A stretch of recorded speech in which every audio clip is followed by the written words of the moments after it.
Welcome to the Rising for Women podcast. I'm your host, Lisa Merlo-Booth, and I believe the world will be changed for women when we change how we walk in it. So each week, we're going to have hard conversations. We're going to explore new options. Some of them are going to be hard options, and we're going to have some real, straight talk.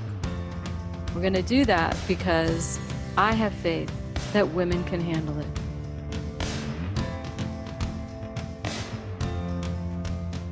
Hey everybody, welcome to the Rising for Women podcast with your hosts, Lisa Merlo-Booth, Dee Marcotte, and Arlene Newman. Today, our topic is breakups. So what happens when somebody breaks up with you? And a lot of women, especially what happens when somebody breaks up with you and you are so bummed, you're heartbroken, you don't know what to do. Let's talk about this for a little bit. So what do we see in our practices time and time again with women? What are they doing that is hurting them during breakups? They're putting their self-esteem on the line and feeling worthless, and then turning it on themselves and blaming themselves and thinking about how it's all of their fault and how if only they were fill in the blank, this wouldn't happen. And they end up really, they really get involved in the process of hating themselves. Oh, when you just said that like to just hear the process of hating themselves. I had a client and whenever she would be broken up and she would only like, they weren't even dating that long, even that she'd be like, what's wrong with me? Am I unlovable? It just automatically goes to what's my, there's like an inherent defect in me or something. A lot of times that idea of who I am is wrong. Like, Yeah. Oh, I shouldn't have been so talkative, or I should have been less talkative, or I should have been this, or I shouldn't have been that. Yeah. And so it's a very, very harsh, like that's what I find my clients do is like they go through a very harsh listing of themselves and, and without any looking at the other person. Right. I was just going to say perfect, I was just going to say, like sometimes it's not about you. It's Right. really not about you at all. Sometimes it's not a good fit. Sometimes the other person could be a jerk, or she could be mean, or they could have their own, bad history, whatever. There's 1,000 things. Sometimes it's not about you. It is never about your worth. It is never about your worth. Right? Is it about you have different values or different beliefs or different hobbies or whatever, it could totally be that. It's not about your worth. So yeah, that's a common one we see all the time. Yeah. But you have to also know that is so common because it usually goes into a very old trauma. I was thinking the same thing. Yeah. Go ahead. Say more about that. What's that old trauma? Well, as children, when we feel any kind of unmet need and kind of rejection, we view it as our fault. Yeah. That's just the way a child's mind works. And Right. so it's very triggering. So when you get broken up with, it brings you back to whatever unworked out wound you still have, unworked out trauma that you have, and it's going to stir it all up. I would add the other piece where I was thinking is women are raised to put our value in, men. Absolutely. And the more that, or women, the more that people find us attractive, the more valuable we are. And when somebody doesn't find us attractive, we question our value. And that's been since the beginning of time with women. So that's another one. Yes. Well, Okay. even like I had a client who was like, well, I don't know that I can date this person because the person I was with before, they looked a certain way. So everybody else thought I was enough because everyone else liked the person I was with. Right. Whether I liked the person I was with. And it went directly to that wound you're talking about, Arlene, where it was kind of like never enough for dad, Right. And so here was just another way it played out. Yeah, I loved Terry Real. He used to talk about relational esteem. which is, Mm. I'm with somebody who is a Harvard, grad and, head of the football team. And so now that person gives me added worth versus, oh, I'm worth somebody who, doesn't have any money or doesn't have a job or, whatever. And we can also rate ourselves that way. But that's our own work we have to do, that self-esteem. So, okay, number one, they question their self-worth as soon as they're broken up with. What's another one?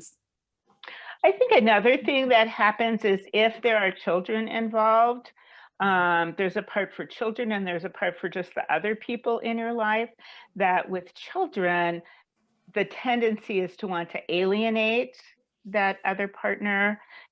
They're like this, they're the ones who wanted to leave. I didn't want to leave. I hear that so much. I'm kind of like, you cannot say that to children. Like that's their other parental unit. And that has to stay steady, even though your relationship isn't steady. Or the idea of, oh, well, these are our friends. And so I'm going to talk to them and say, do you know that they did this and this and this and this and this to, like come over to my side. Right. So they badmouth their partners, they put them out, Yes. or they use their kids as a confidant, which is they're sad. Oh, mommy's sad. I don't know. Daddy left me. And it's way too much weight on the children. Your children are not your friends. They are not your confidants. And with other friends, I see this, especially if there's been affairs, especially if there's been cheating. There's a real pull to want to get everybody angry at the partner who cheated, and including the kids and family and friends, and to kind of demonize that person. And I totally get it. I mean, you're heartbroken, they betrayed you, it makes sense. And that is devastating. And we see that all the time. One of the things I say to parents around who are divorcing around kids, when you badmouth one parent to that child, you forget that that child is half of each of you. So that child feels like half of them is bad. It also puts those children in a loyalty bind, because, oh, if I do have fun at mommy or daddy's house, then my mommy or daddy over here is going to be mad at me. And so it's just a horrible, horrible position to put kids in. So I see people that have gone through that in childhood, and 40, 50 years later, they still feel the pain of the guilt and the feeling of betrayal and being disloyal. They carry that around for the rest of their lives. So it's very, very damaging to children. Imagine, I mean, I had this client, and the wife was constantly bad-mouthing. Look what your dad did. Look at your dad is terrible. Look, your dad this. Look, your dad that. And up to the point where they were getting divorced, and in this case, the mom comes down and starts yelling at the dad, and all 3 kids come down and start yelling at the dad with her, and actually started getting physical. Oh my God. Like no kid, no matter what their age is, should have to deal with that. Ever.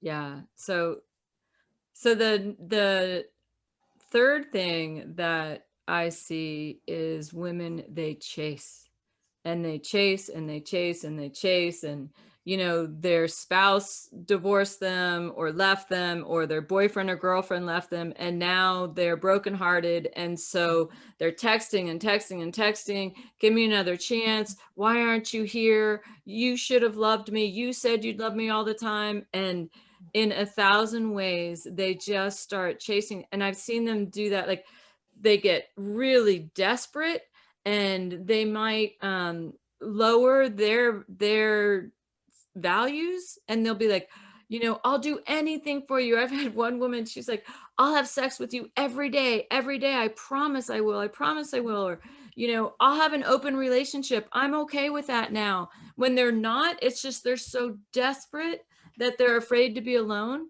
and I see them chasing and chasing. Or they're afraid to feel the pain of the breakup.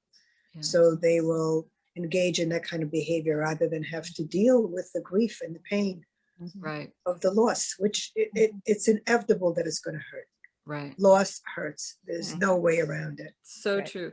And they'll go on their social media and they'll start like, and they'll start asking their friends, what do you think? Do you know if he's doing Right. anything? Is he like, and then it's like just becomes a 24/7. They can't stop thinking about it. They can't stop thinking about it. And that just ruminates. It makes it so much harder. So much harder. You might as well just jump in and deal with the pain. Right. And then you can move past it. Right. Yeah. So, I think at that point, it's almost like an addiction. yes. Yeah. It's Yeah. kind of like you're saying, Arlene, I don't want to feel what's going on. So the way to disperse that is to call, to email, to call the friends, to, and we're talking about just sort of like kind of some of the common things that we've heard versus, I definitely have had clients in the past that have keyed someone's car, Yeah. showed up at their workplace and started yelling at them so that everybody would hear how terrible they were.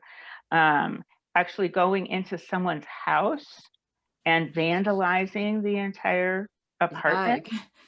Have you heard that? What's that saying? Hell hath no fury like a woman scorned. Like, oh, right. Yeah. And you got to know when you're doing that, like you are just so out of line. It doesn't matter what the other person does. And you don't feel good after that. The other thing around the chasing and the kind of desperation on the extreme is where they get manipulative. Like, I'm going to kill myself. I can't live without you. Our kids aren't going to have a mom. Like that can really get extreme and crazy. And if you're getting out to that extreme, you got to get help. You just got to get help. And it is like an addiction and it becomes like a drug and you're having a hard time with that withdrawal. But those are the three main things. There's many things that women and men do with, with breakups that are harmful, but these are the three main ones that if you're doing any of these, you really, really have to take a hard look at yourself and, be like, oh my gosh, this isn't helping me. Right. So let's talk a little bit. Hurting. It's actually hurting you. It's actually hurting. It's actually hurting you. Yeah. And And your hurting kids. your self-esteem and yes. Right. And if it's a family, your family, like it's just toxic. It's hard. Okay. So we don't want to do those three things. What do we want to do? So what are some of the steps that they can take that's going to help them move through this, understanding women that there is no way, if you really love this person and you did not want the breakup and you've been heartbroken, there is zero way to get through this without pain. It does not matter how well you can do everything perfectly. You're going to feel the pain. So understand that.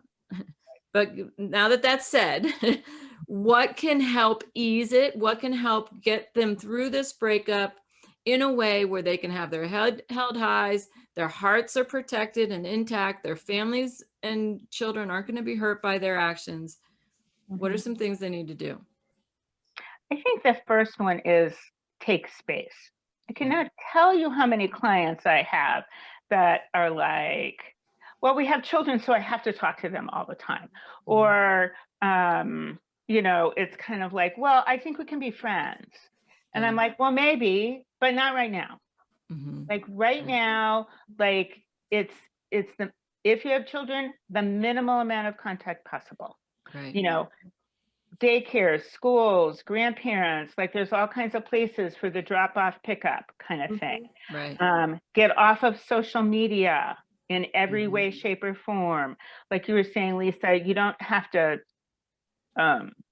completely, you don't have to block them. Block them. Yeah, you can just unfollow them.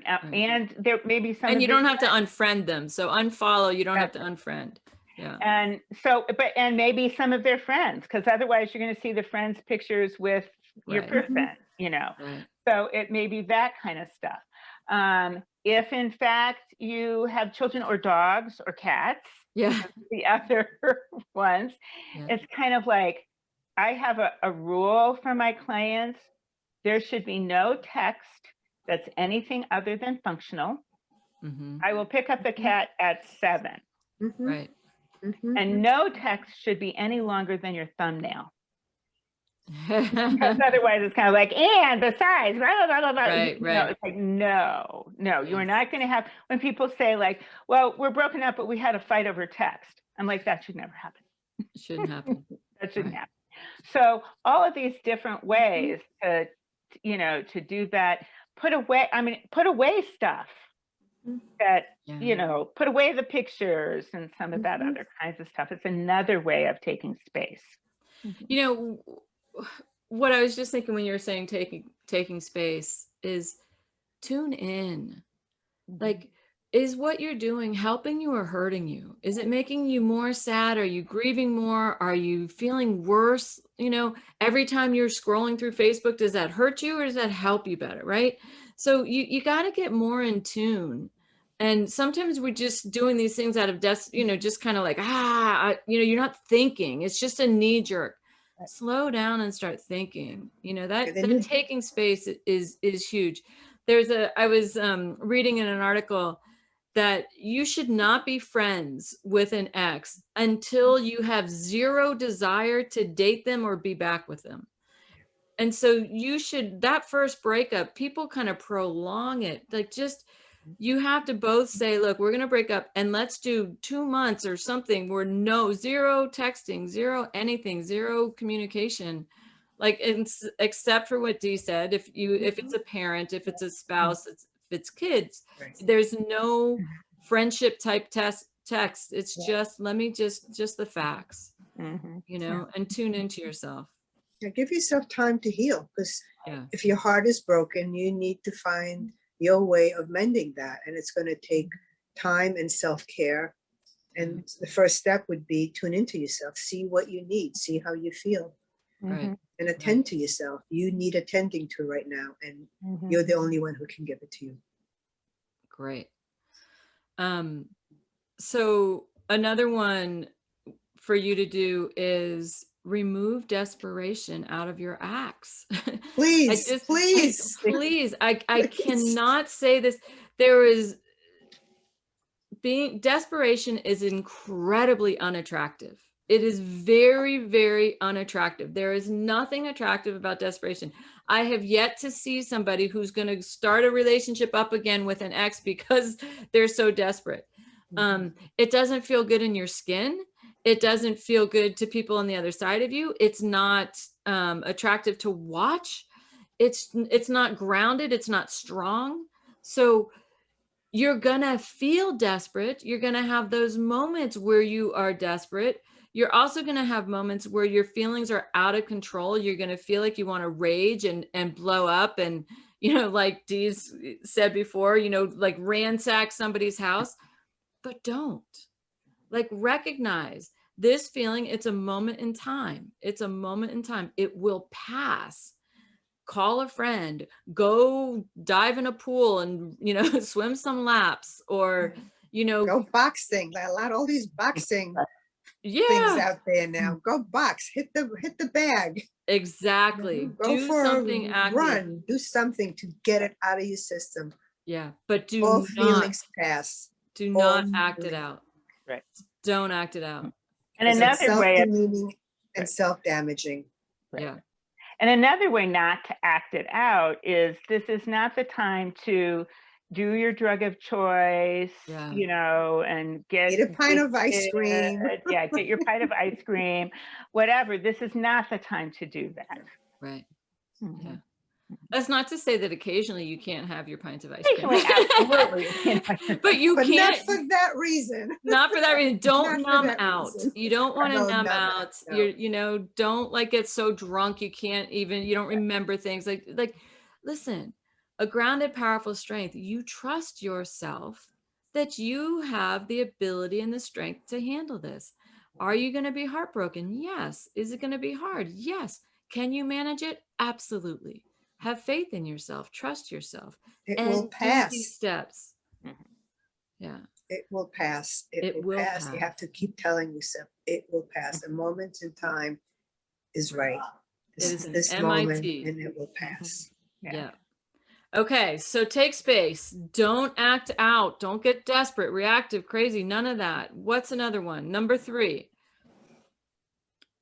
See who's in front of you.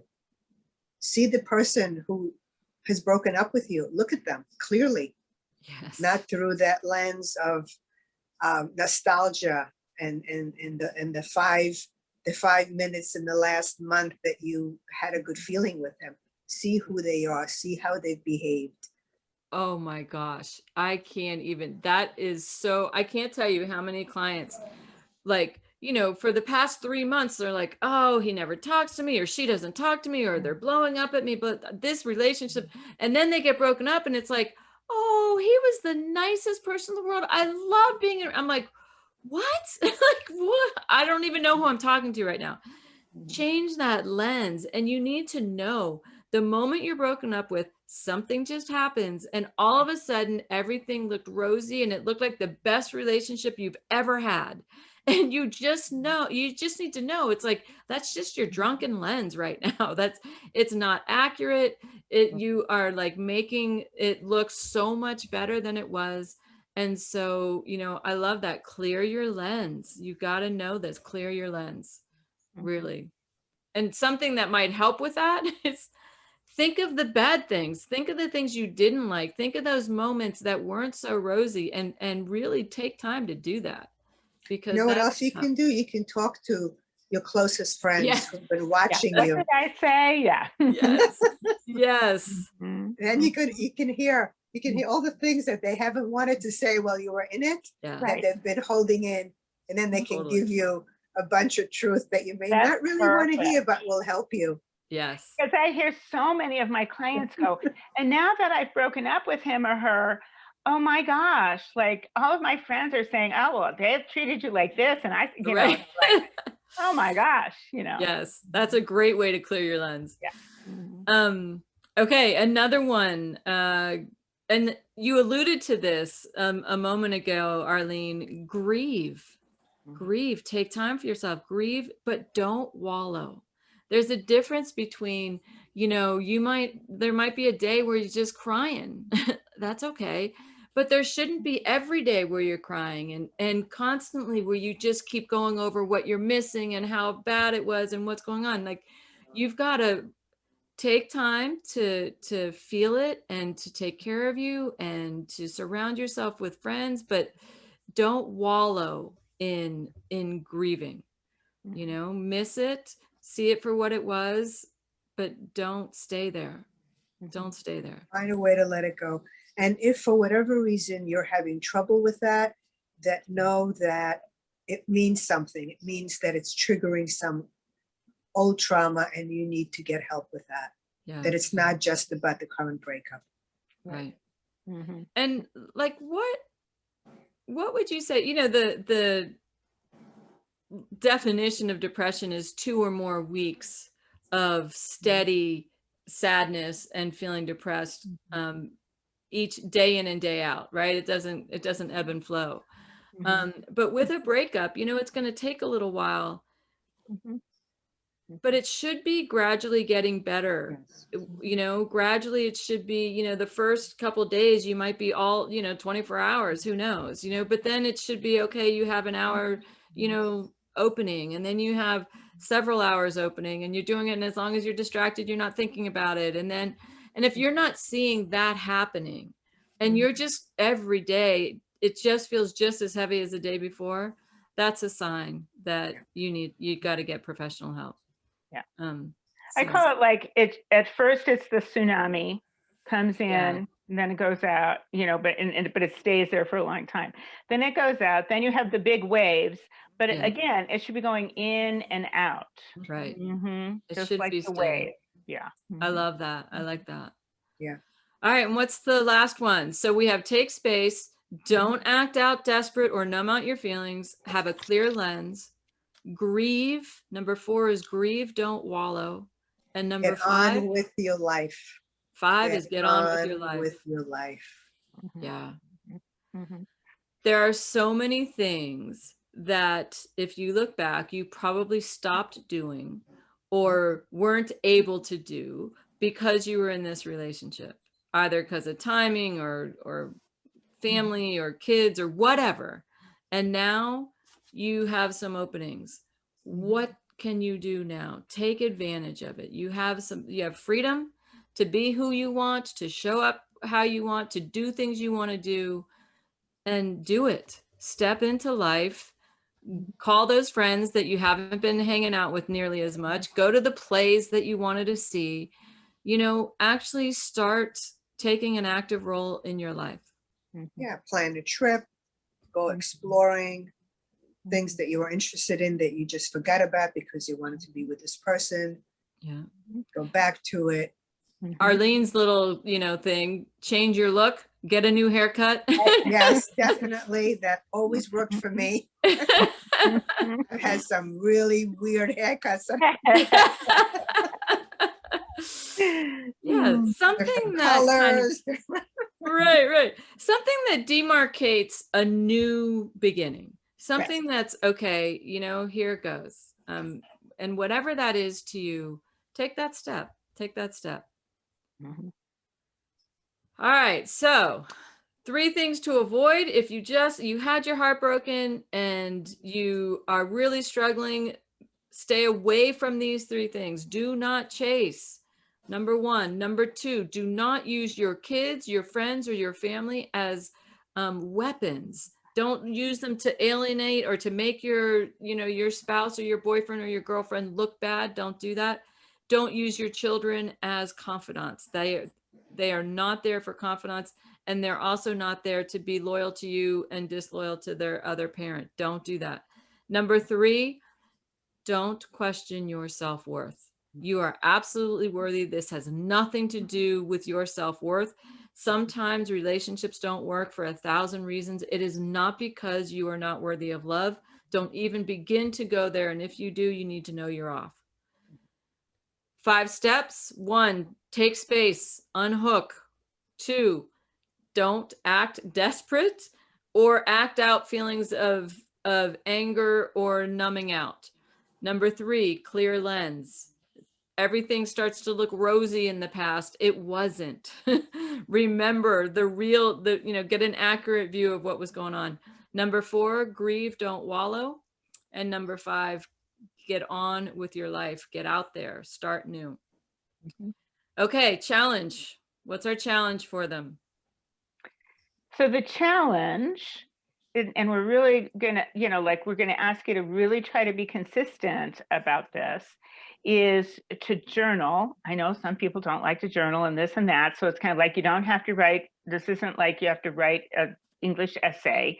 Like, it can be bullet points. It doesn't have to be complete sentences, but to journal consistently every day for 2 weeks for about 20 minutes.